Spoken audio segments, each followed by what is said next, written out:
Rules change all the time, not just in sport, but in general walks of life. We tend to realise after a period of time maybe that rule doesn't really fit, it's not relevant, or we change things because something comes up that maybe we didn't foresight.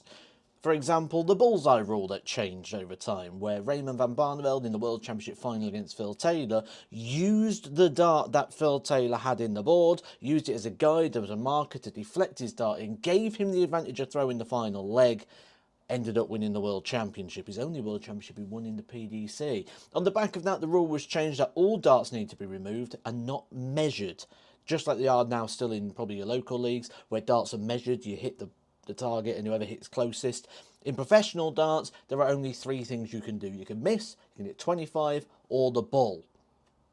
All darts to be removed, make sure that everybody gets a clear target. However, there was one rule that I didn't quite understand, and because of my position in the ranking, it affected me quite a lot. For example, when I played Michael van Gerwen. Michael van Gerwen, we know, is somebody that wears green all the time, and back then I used to wear a green polo shirt. So when I played Michael van Gerwen on ITV in the Players' Championship finals, I had to take with me a alternate shirt. And this would happen all the time. And it used to be tricky if you was playing someone, let's say like Peter Wright, who you don't know what colour they're going to wear. Because the rule was you could not wear the same colour as your opponent. Now we can see that that rule has changed. We can see it this year in regards to some of the games at the World Darts Championship. Ryan Searle versus Chris Landman, both wearing black and red. And what made me make this video was actually seeing across social media the comments and the interactions from people saying, oh, there's a kit clash, oh, I don't actually like it, it doesn't look right that they're both wearing the same colour.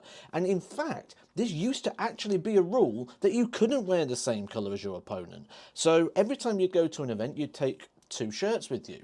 If you was sort of mid-ranked like I was. And the reason for that is because the highest ranked player gets to choose their colour. Now, this could have led to some mind games, couldn't it? Imagine if you're Phil Taylor playing Michael van Gerwen, you're world number one playing world number two, you'd wear green.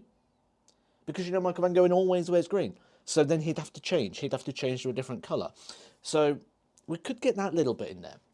But as darts become more individual, as personalities was more encouraged, and certainly with the meetings we had alongside Barry Hearn, who was saying things like show your emotions, and we need to see who you are, and individuality became a thing. You know, I talk about this all the time. If you think of the colour yellow, you think of Dave Chisnell, or maybe now Scott Williams as well. If you think of green, you think of Michael van Gerwen. So we need those individualities, and we need those little bits to sort of make our presence or our familiarity.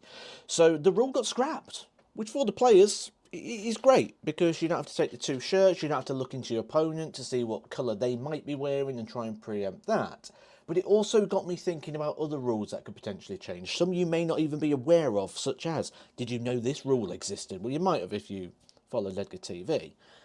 But I also wanted to open a discussion. What is one rule in darts you would like to see changed or taken out of the rulebook altogether? Let me know down in the comment section. Catch you soon.